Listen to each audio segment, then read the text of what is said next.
We're at a point in time where it's clear that the banking infrastructure really isn't meeting the needs of U.S. consumers. People want three things: low to no fees, fair and transparent lending, and they want a full suite of products so that you can basically have a one-stop shop. And Sofi was the top of the list when I looked across all the companies on those dimensions. Guys, like and subscribe, please. We love you. And keep it coming. The problem that banks have right now is after the great financial crisis, what they've done is they make money with hidden fees, with exorbitant fees. They have very restrictive lending practices. Ask anybody who's a middle-income person or a minority or a woman. It's incredibly hard to get access to the money you need to fulfill your dreams. And Sofi has fixed all these things, which is why I think it's such an incredible business. That was Chamath discussing. Let's talk. Let's see actually the CEO. He went on a small podcast with only 10,000 subscribers. Yeah. So guys, we want Anthony next, right? We want to talk to him next. Yeah. Shout out to Jonah Lupton, who interviewed him. Lupton, who got him. Yeah. Sofi is a one-stop shop for consumer personal financial needs. We, on a mobile platform, offer you products to help you save better, spend better, borrow better, protect, and invest better. We offer in-school loans, personal loans, which are unsecured, term loans with fixed rates and variable rates. We offer home loans. In addition to that, we refinance student loans. In addition to that, we offer Sofi Invest, which is the ability to buy single stocks for no commissions. We also offer fractional shares, which we pioneered. In addition to that, we created Sofi Robo accounts, which are automated accounts that you can invest in. And it's a collection of different ETFs against a specific investment style, conservative, aggressive growth, et cetera. And then we also offer cryptocurrency, Bitcoin, Ethereum, Litecoin, and 16 other coins on the platform for Invest. In addition to that, we have a product called Sofi Money, which is it's like a checking savings account, although it's not a checking or savings account. You get a debit card. You can pay your bills with the debit card or ACH. You can pay with your phone at retail or online. You can also pay your friends person to person, do direct deposit. We give you your paycheck 2 days early if you do direct deposit with us. We give you an interest rate on your cash, on all of your cash, not just what's in savings. We have no restrictions on your cash. We charge no fees. And we also give you free overdraft protection. We have features like Roundup when you spend, and we'll take the Roundup and put it into a vault for you, which is like a savings account. In addition to that, we also can create auto savings. We recently let's pause and maybe discuss this because this is interesting, right? They do so much just banking for basically millennials, right? This sounds like it's to Generation X, millennials. They're aiming for those people. This company solves problems you didn't really know you had. Like, as you hear him talking, you're like, that would be awesome. Or why does my bank charge me fees? Why doesn't Wells Fargo do this, right? Why don't I get interest on my checking account? Why is it only an account that I put in for savings? The cool thing is he's mentioning all these products that have a lot of benefit, no fees, all these benefits to the customer. And honestly, it looks like the customer he's going after is Gen X, millennials, who banking for them digitally is native. And I wanted to stop it there to say that's really cool, but that is not the reason me and you have invested in this company. So we're gonna hear why. He's doing. They'll get into that. They'll get into it later. But as the front end, just hearing that, you say that's a solid business, because you're right. I mean, I don't remember when the exact date was, what year it was, when the millennials will be the largest percentage of the investment. It's like 2030, right? Right. So they say by 2030, millennials will be the largest demographic of investors, and they are much more comfortable with money being digital than, say, we are, and especially our parents, right? I'm at Wells Fargo. I have a Chase account. I'm too old, obviously. I have these modern accounts too, don't get me wrong. But my point is that they nickel and dime me for everything. I mean, like, I have like 16 accounts with Wells Fargo, and they still try to charge me $35 for some account that went either in arrears, or I missed a payment on something small, like $1 or whatever it is. Yeah. It's like, why do I have to call you every single month about this nonsense? I feel like this is obviously these guys are the clear winners, meaning Sofi, PayPal, and also Square. Like, all those those guys are going to destroy the banks. This is a software, digital only mobile platform. It's essentially disrupting banking the way ING started to. Remember, ING Bank really disrupted for a while. Everybody got an ING account because, and then who was it? Who bought them? A Capital One bought them out. And that was the end of it. Right. I got rid of my ING because it made no sense to keep it anymore. Right. It went to Capital One. Right. It was the rise of purely digital companies being able to take on brick and mortar. Right. It was just a direct, and when you factor in the lack of overhead, they were able to attack them in a way that they couldn't compete with, right? It's what ShareBuilder did to companies like E-Trade and Ameritrade. ShareBuilder came out with no minimums. So you didn't have to have like minimum 5,000 or whatever into an Ameritrade account, right? And so that was amazing. E-Trade was charging all this money for a fee, and then it was like, and then ShareBuilder got bought out by, who did they get bought out by? They got bought out by someone else and then bought out again, and it was over. Right. Yeah, it's interesting you're mentioning this, that a company like Sofi, they're worth, if we look at, I just want to bring up the market cap. No, it's funny you said that. I already have it. They're at so right now it's 12 billion bucks. If we're going to compete, if the point of buying Sofi is as a growth company, like what is the upside? Let's say they become a Square. So let's say Sofi worth right now 12 billion bucks. Bank of America, they're worth $340 billion. If we're competing or at some point going to compete with Bank of America, the point here is that we are obviously way on the bottom of this growth story. What's 340 divided by 12? 340 divided by 12. It's a 28x from here. Right, 1450 times 28. We want a $410 price to be at the level of Bank of America. And once again, I hate saying that this is where it's going exactly, but if we're not somewhere over $100, then this growth story is not correct, right? But also, that's just one company. Just look up Wells Fargo real quick. Well, I'm going to go to JPM real quick. Just to see. So JPM is one of the biggest banks. Okay, they're at 470. What's Wells Fargo at? 190 billion. So honestly, Wells Fargo is a turd. So let's just look at the turd and see if we can compete with that. So 15x times the 1450 right now, we have a $229 stock price. That becomes a range. That's like a 229 to 410. But that's like, listen, that's a crazy, crazy ballpark. What would they have to do in order to get that multiple? I would want to know the rate of growth, right? Like obviously they have subscribers to the platform and then they have access to different financial services. So I want to know the number of subscribers, right? And to see that that's growing, the number of people finding the platform.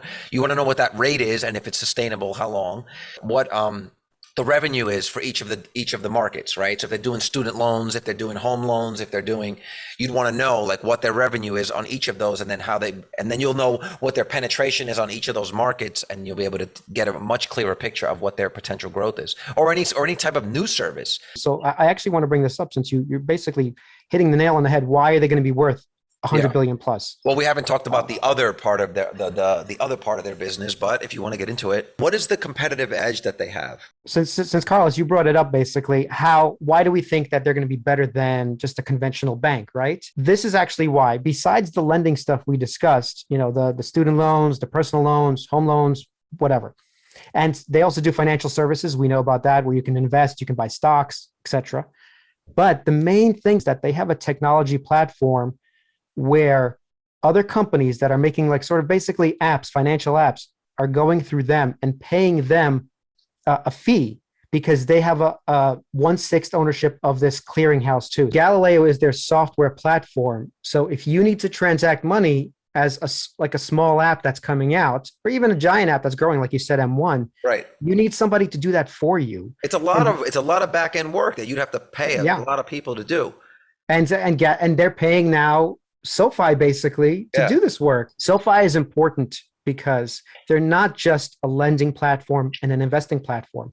They are the platform that other platforms like M1 have to use in order to move money or transact with stocks and investments, because you can't just do that kind of work alone. It's actually a big deal to do that. When you buy shares of a company, because no money has been exchanged technically, there's a 3-day window. A clearinghouse helps you basically pay for those shares for the 3 days. Right. And then dot all the I's and cross all the T's, notify everyone and do all the official reporting. Galileo's industry-leading payment processing platform is powering fintechs, challenger banks, and companies around the world. Check out some of our clients. Okay, 6 Galileo clients made the list of the 10 most valuable challenger banks.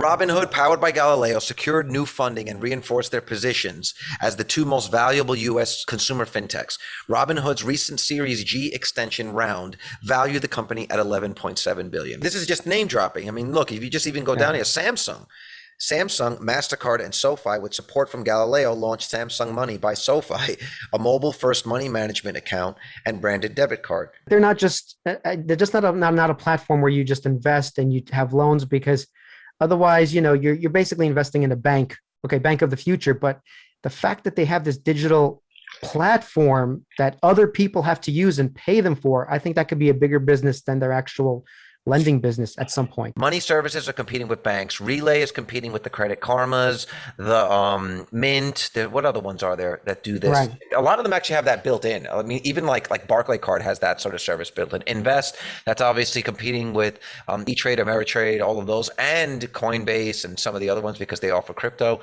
Home loans. Rocket Mortgage, like all these places. All those in-school loans, obviously, that. Credit cards. We're interested to see what their credit card rate is and what rewards that they offer. And then the Sofi rewards thing, which I don't know what that is. The CEO was right. Why is it so hard to get money? Right. Like they'll give you $200,000 to go into debt for school, but they won't give you $50,000 to start a business. When I do look around for loans, I applied for a Sofi loan just to see what rate I would get. In 5 minutes, they were offering me 50 grand but it was like 5 or 6%. And I was like, still, if you ever need 50 grand. And you can get that to you. Unsecured, by the way. This is an unsecured loan. It wasn't against anything, just based on my credit. So my credit is good. Yeah. But just to know that you can just tap into money at an affordable price, like within 5 minutes. I'm not saying it's not hours, 5 minutes, you know? Blockbuster comes to mind. It was this behemoth. I think you're right about that. Yes, Blockbuster. Behemoth. It was a behemoth. It had penetrated everywhere, and it just was this looked so solid, and then it was gone. Blockbuster is a perfect example. That's an example, and you couldn't have imagined the world without it at the time. They were swallowed up exactly the same way because they took too long to digitize. They nickel and dimed you for garbage. Remember, they charged you for rewinding your cassette.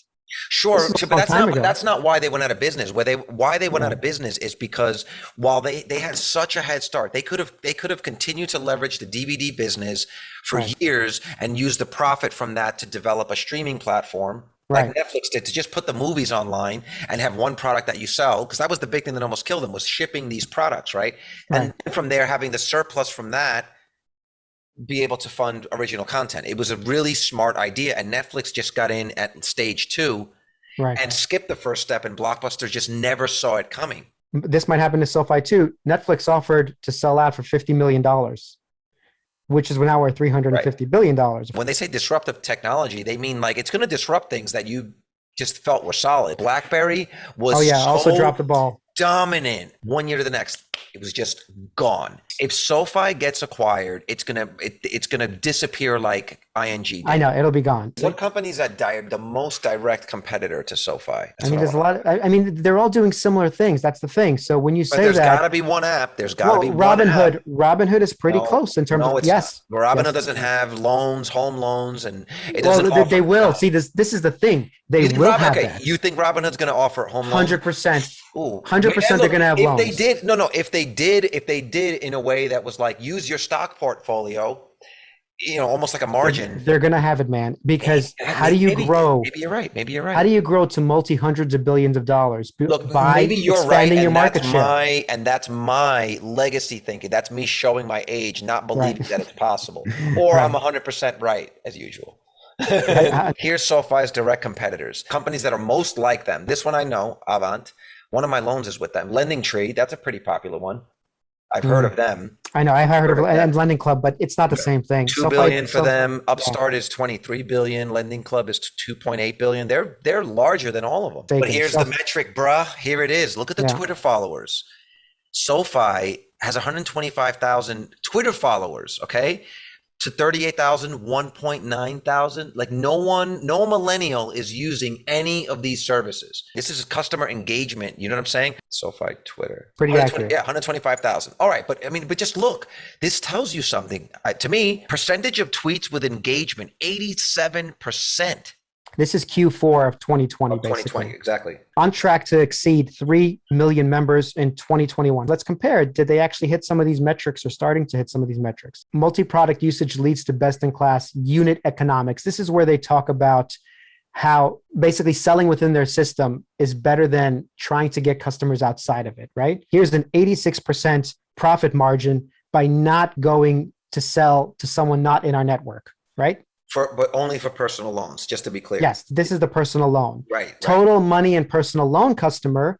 So these numbers here say a variable profit is around $1,000. That's the profit without the cross buy impact.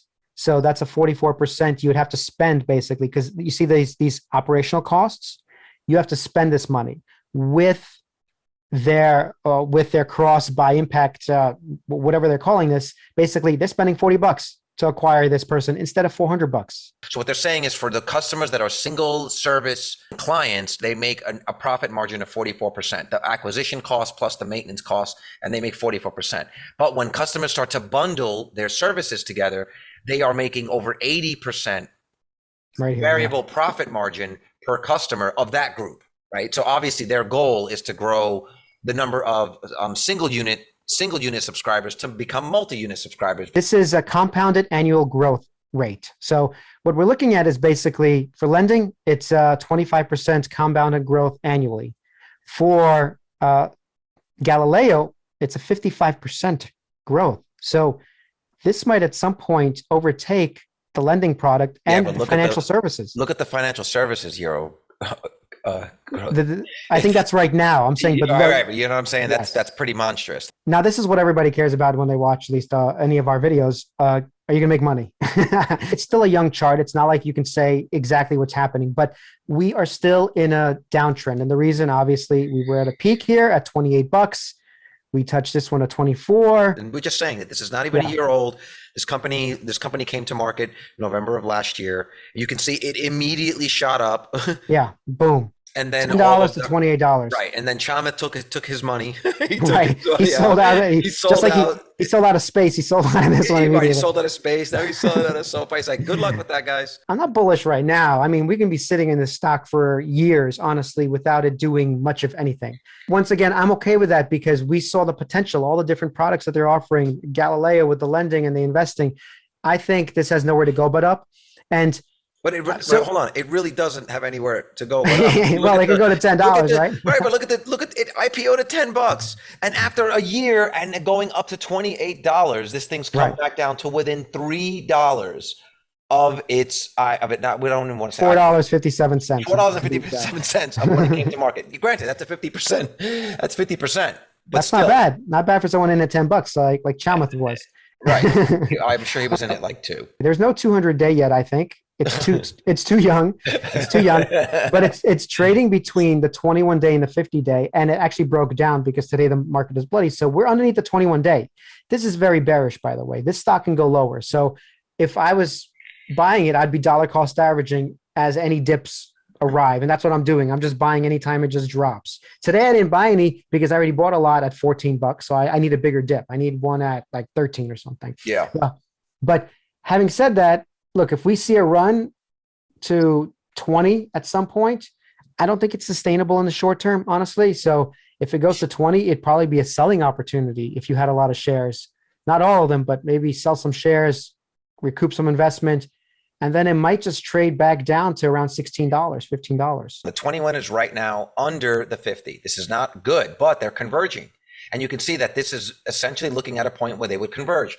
So it looks like it's going to be sitting around $15, trading up and down for a minute. And then on September 29th, it looks like we're going to see some movement. All right. We don't know which way, honestly. I'm just going to watch it. Like personally, I'm just going to see if I was right, if what the chart was telling me is right. What's this? This is the 100-day.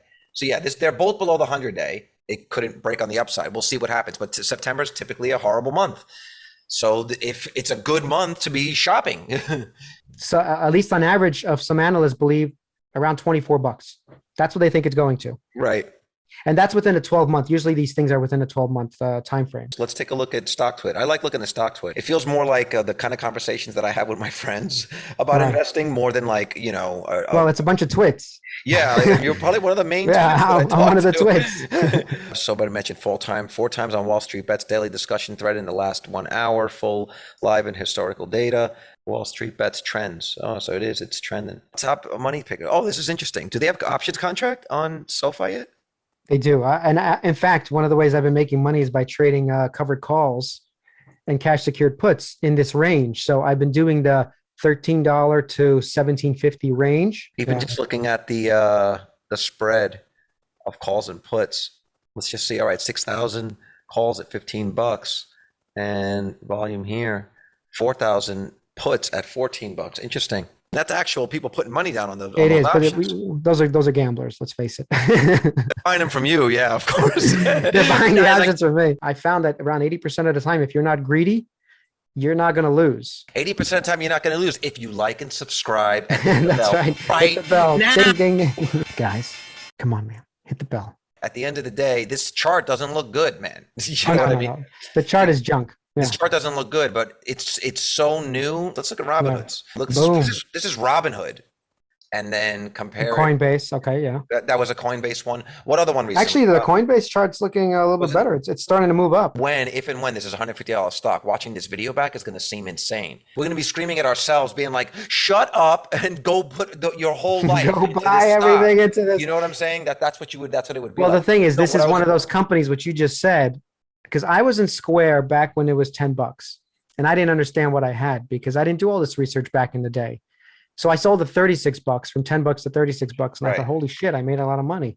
And then, and then it went to $250. Like, I make mistakes, guys. I make mistakes. Okay. Believe it or not. No. The thing is, that's why it's important to do this research now, because if you understand the company you're investing in, then you have the conviction to hold it even when it pumps and when it dumps and when it pumps again, right?